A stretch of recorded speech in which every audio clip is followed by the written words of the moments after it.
tous. Alors dans cette nouvelle vidéo, je vais vous parler comme prévu du syndrome de l'intestin perméable, mais aussi des bénéfices que l'arrêt du gluten a eu sur ma santé. J'aimerais aussi préciser avant de commencer cette vidéo que je n'ai aucune formation en médecine, mais que je suis tout simplement passionnée, ou en tout cas très intéressée par le sujet du bien-être, de la nutrition, tout ça. Et c'est vrai que parfois l'expérience de chacun peut être plus intéressante qu'une prescription médicale avec médicaments.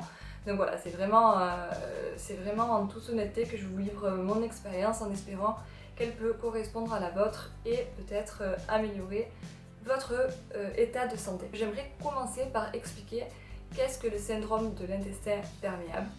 Donc là, je vais me lancer dans une espèce d'explication scientifique. Bon, c'est très complexe le corps humain, la nutrition, tout ça. Donc je vais essayer en tout cas de vous grossir le truc. C'est vrai qu'on appelle l'intestin entre guillemets le carrefour des maladies, puisque c'est vraiment ce qui va faire le lien, enfin en tout cas ce qu'on met dans notre bouche, c'est vraiment ce qui va faire le lien entre l'extérieur et l'intérieur de notre corps. Donc c'est pour ça que l'intestin a vraiment un rôle très important. Donc évidemment quand on ingère des aliments, il va y avoir des bons nutriments, mais aussi des toxines et des bactéries, donc il y a des bonnes et mauvaises bactéries. Sur les intestins, la paroi intestinale elle est faite avec des villosités et des microvillosités, et c'est ce qui fait un peu des espèces de franges et qui vont permettre de filtrer justement ces nutriments, ces bactéries là en fait. C'est vraiment les microvillosités qui jouent le rôle de barrière mécanique entre notre intestin et le sang en fait. Le problème c'est que avec l'alimentation moderne, le stress, avec plein de petites choses comme ça, on acidifie notre organisme, donc on le fragilise. Les microvillosités qui pourraient être comme ça en fait vont se détendre et du coup laisser passer des substances toxiques qui n'ont rien à faire dans le sang. D'ailleurs on appelle donc intestin perméable par rapport à ça, parce que du coup il y a une perméabilité intestinale qui fait qu'il y a un plus gros passage, de plus grosses molécules, etc. Quand ces toxines là, ces mauvaises bactéries, ces grosses molécules sont arrivées dans le sang, vu qu'elles n'ont rien à faire là, ça va enclencher des réactions immunitaires, et du coup nos anticorps vont venir entre guillemets nous défendre. Et ça bon, les anticorps c'est cool, mais c'est vrai que c'est très fatigant quand il y a une réponse immunitaire, quand il y a un envoi d'anticorps par notre organisme. Et bref, donc voilà, par rapport à cette inflammation, les anticorps, il y a une espèce de cercle infernal qui se crée, et donc c'est vrai que ces inflammations à répétition sont à l'origine de nombreux désagréments, mais aussi, plus grave, à de maladies beaucoup plus sérieuses, dont les maladies qu'on appelle auto-immunes ou qu'on appelle chroniques. Alors je sais pas si vous avez bien compris avec mes explications, mais en tout cas je vous mets un lien en barre d'infos qui explique qu'est-ce que l'intestin perméable. De toute façon je vous mets ce lien, mais il y a plein d'autres articles sur le sujet, c'est juste que cet article je trouve très clair, très concis. Donc qu'est-ce qui rend nos intestins poreux? Qu'est-ce qui rend nos intestins perméables? Donc je pense qu'en premier lieu on peut clairement citer l'alimentation moderne.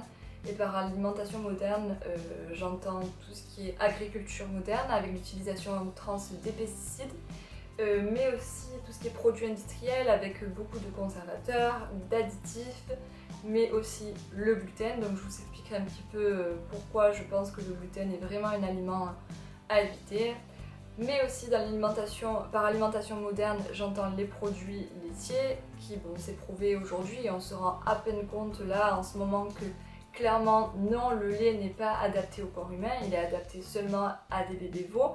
Voilà, on ne peut pas bien le digérer. Tous les fameux nutriments dont on fait la promotion par rapport au lait, je pense notamment au calcium, peuvent se trouver en grande quantité dans le règne végétal, dont notamment beaucoup dans tout ce qui est légumes verts. À part l'alimentation moderne, il y a aussi l'ingestion de substances toxiques, donc là évidemment l'alcool, la cigarette, mais aussi des choses qu'on ne peut pas contrôler, en tout cas difficilement contrôler, comme notre environnement. Je veux dire, l'air est incroyablement pollué de nos jours. Je pense qu'on ne se rend pas compte à quel point c'est dramatique, et donc c'est vrai qu'on se retrouve avec énormément de métaux lourds dans notre organisme qui n'ont évidemment rien à faire là. Mais aussi le stress, je pense qu'il ne faut pas négliger ce point-là. Le stress acidifie énormément notre organisme et c'est vraiment un fléau de notre société moderne. Et je vous en parle en connaissance de cause parce que je suis vraiment une grande stressée, je suis hyper nerveuse et j'ai beaucoup de choses à mettre en place à ce niveau-là, relaxation, méditation, yoga, etc.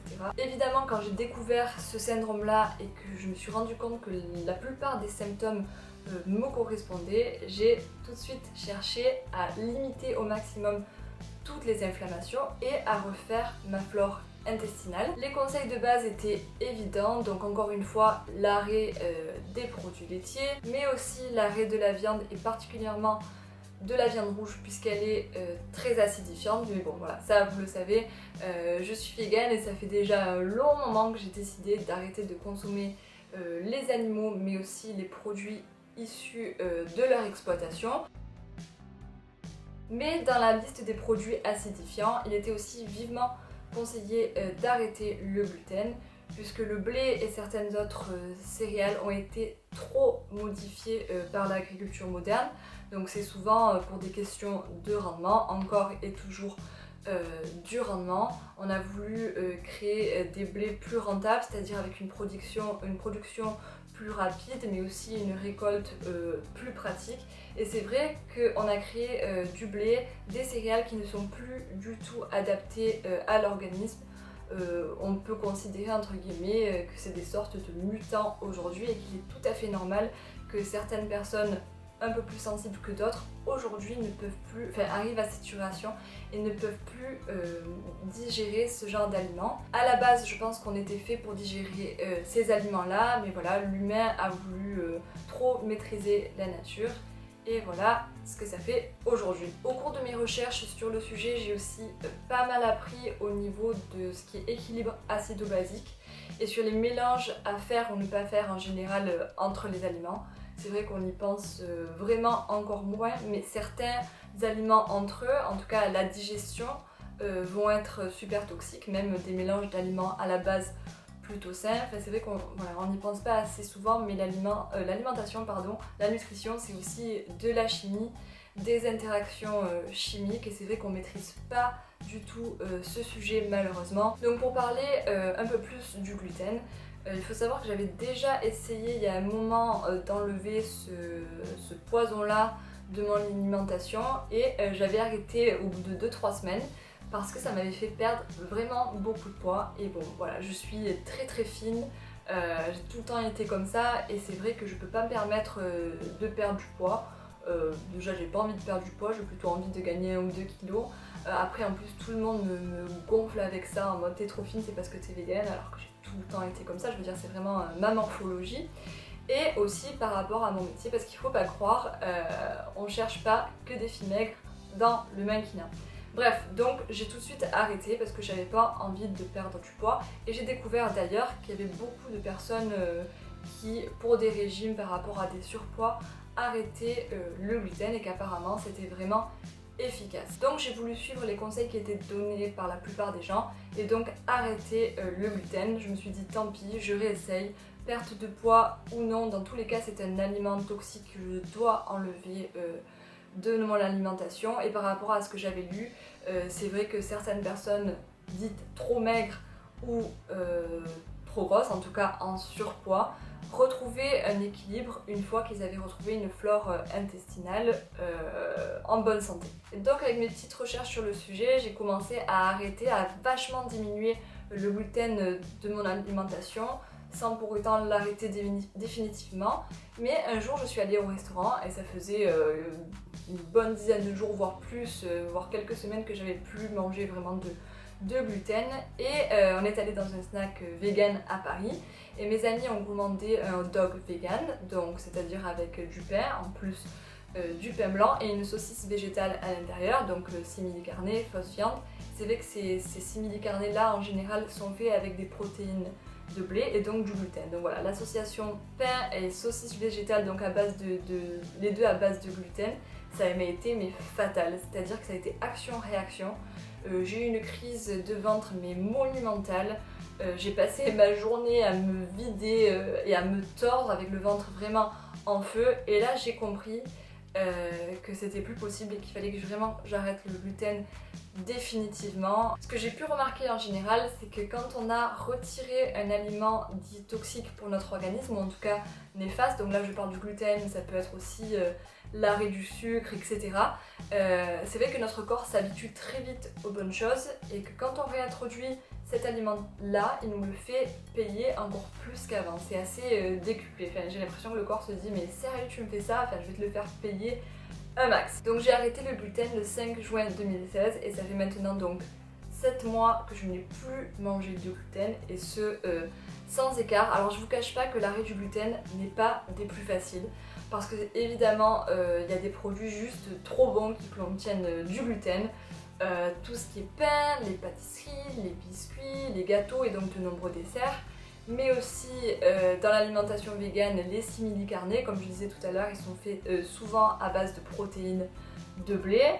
Enfin voilà, c'est pas non plus la joie au début d'arrêter le gluten. J'ai résisté parce qu'au final, mon bien-être, ma santé évidemment passe avant tout et passe surtout avant mon plaisir gustatif furtif. Puisque voilà, prendre un repas ça va durer quoi 10 minutes, ça se passe juste dans la bouche au niveau des saveurs, des odeurs et tout ça. Mais voilà, c'est digéré et par rapport au mal que ça nous cause, voilà, ça n'en valait pas le coup.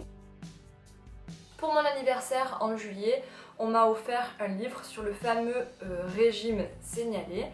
Vu que ce régime-là est vraiment conseillé dans la communauté EndoGirl, vu que c'est un régime hypotoxique, donc qui est censé réduire au maximum toutes les réactions inflammatoires de l'organisme. Donc ce livre s'appelle Réduire 100 maladies au silence avec le régime du docteur Senialet. Il n'a pas été du coup écrit par le docteur Senialet, mais par son confrère, le docteur Jean-Marie Magnin. Déjà ce livre, je le trouve vraiment intéressant de par son titre, puisqu'il parle de la réduction au silence des symptômes de cette maladie, et non de nous promettre l'arrêt, enfin la guérison totale de cette maladie, puisqu'on ne guérit jamais vraiment de cette maladie. On peut que améliorer sa condition et en tout cas réduire au silence justement les symptômes de ces maladies. Donc ce livre est très intéressant au niveau scientifique. J'ai beaucoup appris au niveau de l'immunologie. Le syndrome de l'intestin perméable il est vraiment bien décrit.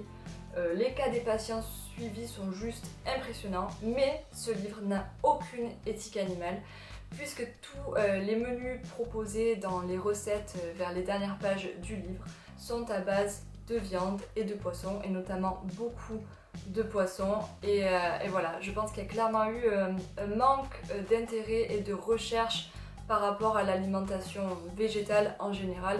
Et je trouve ça dommage parce que voilà, aujourd'hui il y a de nombreuses études scientifiques, principalement du côté anglophone, qui prouvent que l'alimentation végétale est loin d'être néfaste. Au contraire, elle serait meilleure qu'une alimentation omnivore et du coup qu'une alimentation carnée. Bref, en tout cas, c'est par rapport à ça que je sais pas trop si je dois vous conseiller ou non ce livre. Mais en tout cas, il m'a beaucoup appris, il m'a conforté dans mon choix de ne plus manger de gluten et à faire aussi attention aux aliments acidifiants. Donc je peux peut-être vous éviter d'acheter et de lire ce livre parce que je trouve qu'il est plus ou moins facilement résumable, dans le sens où ce qu'il conseille, en tout cas la prescription qu'il donne à ses patients, c'est une prescription sans aucun médicament, mais juste avec des conseils à suivre à la lettre, et ça j'ai vraiment adoré. Du coup, dans le premier conseil qu'il donne, c'est l'arrêt total et définitif du lait et du gluten, mais aussi du maïs. Donc par rapport au maïs, je suis pas sûre d'avoir bien compris à ce niveau-là, mais je pense que c'est au même titre que le blé, le maïs a été énormément modifié. Et donc voilà, lui aussi est devenu une espèce de mutant vraiment peu digeste pour l'organisme humain. Il insiste aussi énormément sur l'importance d'un équilibre parfait entre les oméga 3 et les oméga 6. Il explique que les oméga 6, on le trouve très facilement, enfin il suffit d'avoir une alimentation un petit peu variée et on a notre apport d'oméga 6 assez facilement. Mais l'oméga 3, on peut en manquer si on ne fait pas vraiment attention. Et ce qui est important, c'est vraiment l'équilibre entre les deux. Seuls comme ça, ils ne sont pas vraiment efficaces, mais un bon équilibre des deux est vraiment important. Et donc par rapport à ça, il conseille de se supplémenter à vie en oméga 3. Et il conseille aussi de se supplémenter à vie d'un multivitamine. Donc j'ai bien conscience de la controverse qu'il y a autour des compléments alimentaires. Voilà, je trouve ça assez surprenant qu'ils disent de supplémenter à vie. Donc moi par rapport à ça, j'ai décidé de me supplémenter juste 3 mois. Donc j'ai fait une espèce de cure pendant 3 mois avec un multivitamine et des oméga 3. J'ai trouvé ces compléments là vegan, ce qui n'est pas forcément évident pour les oméga 3 vu qu'ils sont souvent enrobés par de la gélatine. Vu que c'est pas naturel d'ingérer ce genre de choses, c'est vrai que ça me fait un petit peu douter.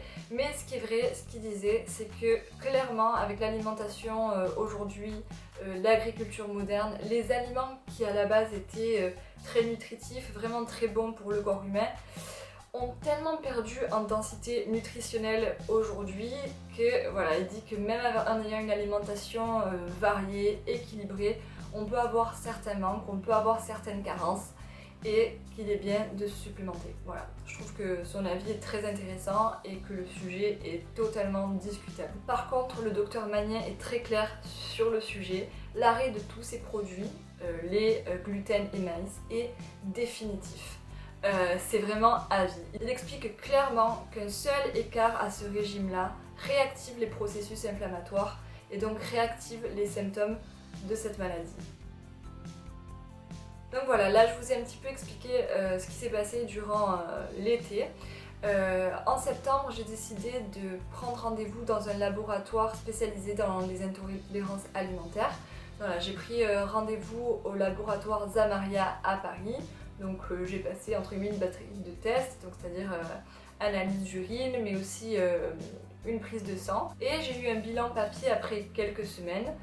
Et j'ai pas été totalement convaincue par tout ce qui était écrit sur le papier, mais ça a clairement révélé une intolérance aux produits à base de gluten. Donc maintenant par rapport à tout ce que j'ai appris sur le gluten, j'ai envie de dire évidemment. Et donc par rapport à ça, ça m'a encore plus confortée dans mon choix qui était déjà bien ancré. Mais c'est vrai que pour avoir discuté avec certains médecins ou certains naturopathes, ils sont pas tous convaincus par rapport à l'efficacité de ce genre de test, mais voilà, en tout cas j'ai trouvé ça sympa de le faire. Par rapport au gluten, vous allez être sûrement surpris de savoir qu'il m'a fallu beaucoup de temps pour commencer à ressentir les bénéfices par rapport à l'arrêt du gluten. Bon, quand je dis beaucoup de temps, il m'a fallu 5 mois environ pour ressentir des effets bénéfiques au niveau de la digestion. Alors j'ai vraiment conscience qu'il y a des personnes pour qui l'arrêt du gluten a vraiment des bénéfices qui se ressentent très rapidement. J'ai pu avoir des amis autour de moi qui ont testé et arrêté le gluten pendant quelques semaines, 1 ou 2 mois, et qui ont noté des améliorations, des fois pas, hein, mais souvent des améliorations au niveau santé non négligeables. Ils ont pu vraiment sentir la différence entre leur arrêt et la reprise du gluten, donc ça s'est fait assez rapidement pour eux, mais pour moi ça a mis plus de temps. Voilà, encore une fois, chaque cas est différent. J'ai vraiment été patiente parce que je savais que dans tous les cas je faisais une bonne chose, c'était une bonne chose que d'arrêter le gluten, que de m'en débarrasser. Mais voilà, on n'est pas tous encrassés entre guillemets au même niveau, et je pense que j'avais besoin de décrassage assez costaud. Et d'ailleurs je me décrasse encore au quotidien aujourd'hui. Évidemment encore aujourd'hui je suis loin d'avoir réduit tous mes symptômes. J'ai encore beaucoup à faire au niveau du décrassage de l'organisme, au niveau de tout ce qui est détox, notamment par l'arrêt du sucre. Il faut vraiment que je me calme sur le sucre en général. Voilà, plein d'autres conseils qui m'ont été donnés, que j'ai pu lire et qui je pense auraient des gros effets sur l'organisme. Je pense que je vais m'arrêter là pour cette vidéo. J'ai beaucoup de choses à dire sur tous ces sujets-là, mais il faut que je me calme. Encore une fois, je ne suis pas médecin, je n'affirme rien. Je vous livre juste mon expérience de la façon la plus honnête et authentique que je peux. L'arrêt du gluten et tous ces petits trucs que j'ai pu mettre en place pour améliorer mes conditions de santé ne m'ont apporté aujourd'hui que des bénéfices. Donc voilà, je vous conseille de faire vos propres recherches par rapport à vos tracas de santé, et surtout je vous conseille d'être patient, de persévérer. Aujourd'hui j'ai retrouvé un confort digestif que j'avais perdu depuis des années. Je n'ai plus d'acné, ou en tout cas ces aspérités que je pouvais avoir sur la peau, dont j'arrivais vraiment pas à me débarrasser. Mais surtout, comme je vous le disais, j'ai vachement réduit toutes mes crises de ventre liées à l'endométriose. Et ça, c'est vraiment, vraiment précieux. J'en ai encore de temps en temps, il ne faut pas croire que j'ai réduit tous mes symptômes. Je pense que tout au long de notre vie, on est vraiment en constante évolution. Et que même s'il y a vraiment des bases qui sont vraies pour tout le monde, on réagit tous au cas par cas, on réagit tous plus ou moins différemment. Donc voilà, c'est très dangereux d'affirmer quoi que ce soit, puisqu'au final, dans cette vie, on ne sait vraiment pas grand chose. Voilà, je vous dis merci d'avoir regardé cette vidéo et à très bientôt pour une prochaine.